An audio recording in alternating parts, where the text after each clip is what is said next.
Welcome to this episode of Chattin with Staxx. I'm your host, Bill Staxx, and today I got Albert SugarBear Barbieri, also known as Number 8 in your scorecard, number 1 in your heart. Say you're on your way to go somewhere and you're like, there's a crime scene tape. You're like, what the hell is happening here? Night in Fitzwater when I lived in my apartment. I remember going to my car, and it was either I would go down around the corner down Bainbridge to go to Fitzwater over there on 7th Street because I lived on 9th, or if it was the other way, I remember a sign, the yellow tape, and I'm like, oh boy, it was around a car, and hours later on the news, oh, I wonder why. That was yeah. I believe, I don't know, when I bang my computer chip, I believe it was the murder, that particular crime scene. Man, I want to say Albajamas, where somebody, they got killed. It was in a trunk or something. I don't know. But I could be wrong. But no, that's the only time. In 1980, I'll tell you what's funny. In 1989, when the shooting of Nicky Scarfo's kid in Dante and Luigi's, the restaurant. Yeah. That nobody's ever been charged with that.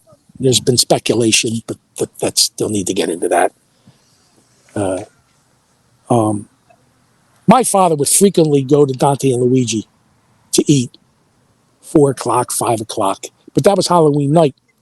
And there's times I went with my father. That's crazy. My father could have been there that night, but he would go early to eat 4 or 5 o'clock. But no, I've never been close to something like a hit went down and I was no, never. Did you ever cross paths with Nicky Scarfo? No, I don't remember so. And if he came into a hangout, there was a hangout on Passyunka Moore off the corner. It was on Kamak and Moore in South Philly. That was a hangout. I would stop in there because I knew the guys in there, not the guys, but other guys, the friends of those guys. Yeah. I'd go in there, stop in there, or the hangout where I hung Chiefy's pool room. There was guys up there. There was nights, settling night on Tuesdays. It was funny on Tuesdays and Wednesdays. I'd be up there at 7, 8 o'clock, and you'd see guys come up there, and they were there to settle because it was settle night Wednesdays or Tuesdays with the sports figure. I don't have any recollection of ever seeing him face to face. He may have been, who knows, walked up. I didn't know of him, With all your times around these games, did you ever see an altercation with these games going on? Well, I've only been in one game, the Ziganet game. It was a Chicky Narducci's game. It was a big game. Okay, and I'm going to tell this. I'm going to fill in the gap to a story about how I come to meet Frank Sindone. Chicky had a game. It was called the Ziganet game. It was a big game, cash game. It was a deck of cards, and it's 1979. Frankie Baldino. I don't know if you remember that name or heard of that name, Frankie Baldino. Yeah. He was killed by John Veazey. That was one of those things, tick for tack. They were killing Stanfield, or he was killing one. They were killing one. And Frankie Baldino was a nice guy, great guy. I was friends with him from the 70s. And he introduced me to the Ziganet game. Frankie was a notorious gambler himself. And I'm 19, 20 years old. I'm going to the Ziganet game. And there are the biggest, fastest, fiercest gamblers from South Philly. Bookmakers, loan sharks, connected guys. They're all unbeknownst to me. As I know some are bookmakers, but I have no idea who these guys are, but as they're rising, as history tells us. Okay? So I'm in the Lion's Den. Okay?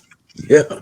Chicky Narducci. Now I knew who Chicky Narducci was because the papers spells it out, the rankings after Bruno gets it. So I know who Chicky Narducci was.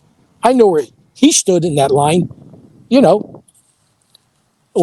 that world. It's his game. I'm playing. I'm going to this game. Now, there's other I don't say young kids, but there's a young generation gambler. You only can go to this game if you're known or have friends, associates that they know you. You couldn't be a stranger and go to this game. Okay? So it's a game, it's a card game where it's all luck. It's progressive betting of cash. And with this particular night, it was Saturday night, it was Sunday morning early, like 2:30 in the morning. The game went from a Saturday noontime, and it could have ran all the way through Monday. That's how crazy this game was. And it's a game where it's about, if the dealer's up, he has a card. They take the 8s, 9s, and 10s out of the deck, so there's 10 cards, right? Ace, deuce, 3, 4, 5, 6, 7. Jack, queen, king, right? There's 10 cards. Yeah. No 8s, 9s, and 10s. And it's all about the dealer, if he's up, progressive betting, pulling cards, and you want other live cards to come up before yours. It's hard to explain, but this particular night, I'm up the deal. Hey, I'm dealer. I'm one of the handmen. Now, usually handmen are guys with big money, but I just happen to be one of the handmans. It's like I said, it's 2:30 in the morning. A lot of the original handmen were there from the day are gone, but I happen to be a handman. You can take a spot if somebody gets up. And in comes this guy, trench coat, hat, and he walks in, and right away he demands all attention in the room. Okay, it's Frank Sindone, but I don't know this guy. I don't know. I don't even know who Frank Sindone is. Yeah. This is 79. This is prior to Bruno murder. He comes in. He earns the respect in the room. Everybody's saying hello, this, that. Not like scary looking dude. Like, it looked like a very serious guy when he walks in. Comes in, pulls up a chair. He tells the dealer, because there's a dealer in the Ziganet game who's pulling the cards out of this gray stainless steel box, that the cards are in there and they get pulled out one at a time. Yeah. After each pull, people might want to bet some more, whatever. His name was Pistol. Nice guy. He's deceased. Sindone says, who's up? Pistol goes, the kid's up, meaning me. I'm right across from Pistol. Sindone pulls up the chair, sit down next to me, grabs my money out of my hand. Right? Goes, what do you got here? I know I had around $3,000. He goes, you got a third, kid. Just sit back. Puts the money in his pocket, takes out a 10-pack. And now, where I was sitting like this, and is to my right. And I'm in direction of this guy, Fatty. His name's Andrew Colon. He was Chicky Narducci's brother-in-law. He would be there late at night running the game. He'd be up on a ladder looking over the game. I look at Fatty, who I'm friends with. I'm like, I'm giving him one of these. And Fatty's like, just, because he knows I have no clue. Yeah. He's like, keep your fucking mouth shut, right? Yeah. Here comes a gangster. The gangster goes sit next to me. Tell me, just sit back. Okay? Well, don't you know, we make a niner. A niner it doesn't happen a lot. We make all 9 cards. Okay? He's betting Fearless, coming out 500 a card. 40,000's won. I get a third of it. And Fatty says, as they're counting up the money, Fatty says, Frank, you know whose son that is?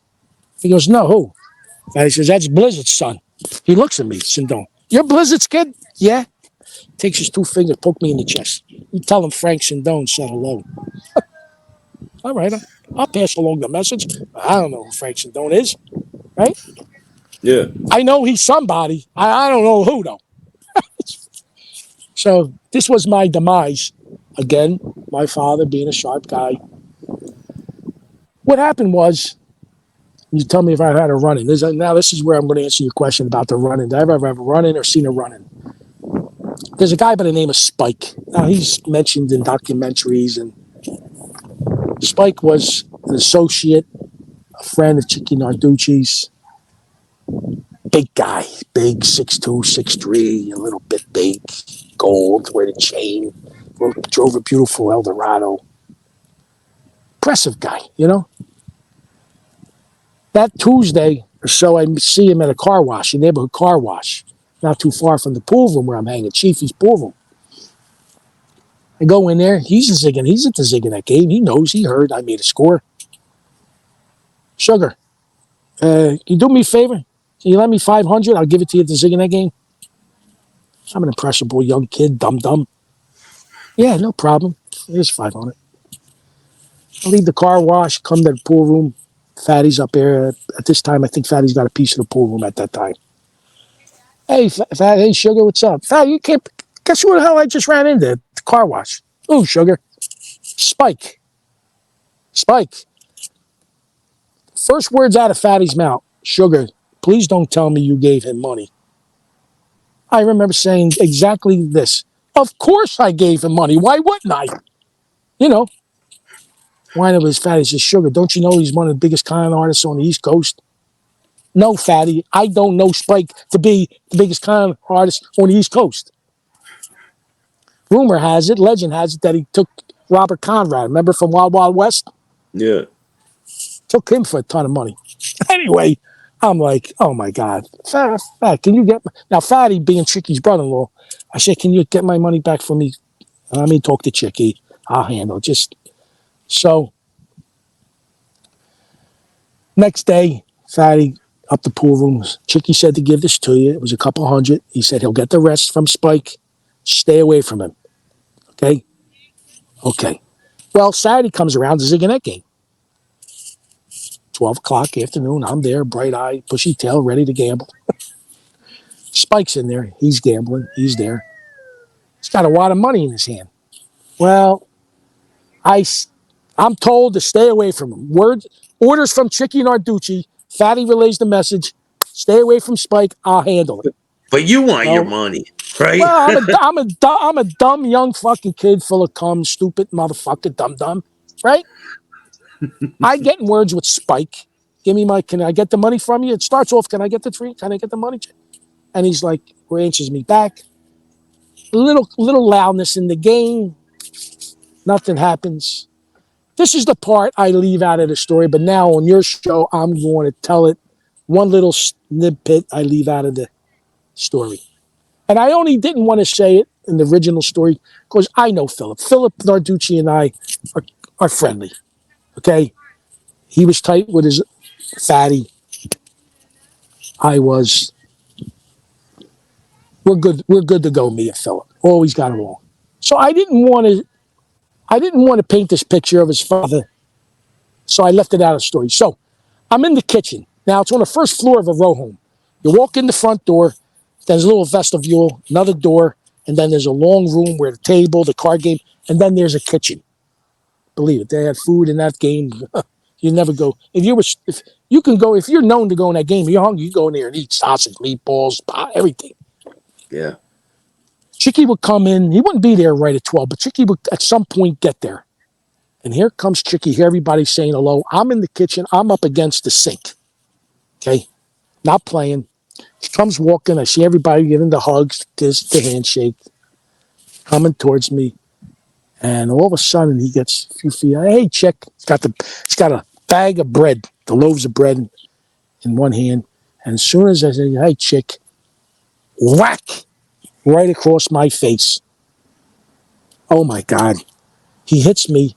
And now, younger kids from that neighborhood, they can be brutal. They could be looking there in stripes. They're in there. They see Chicky smack me. Oh, all of a sudden, once they start cracking me, I got to go through the kitchen, through the room. Hopefully that door's open, which it was, to the front door. And as I'm going through, I'm getting kicked. And I'm not getting kicked by the old school guys. These are the younger crew from 7th of Wharton, 6th of Wharton. They were tough kids. They were not ones to fuck with. And who knows if they're thinking maybe, did I hit Chicky? Which I would never do.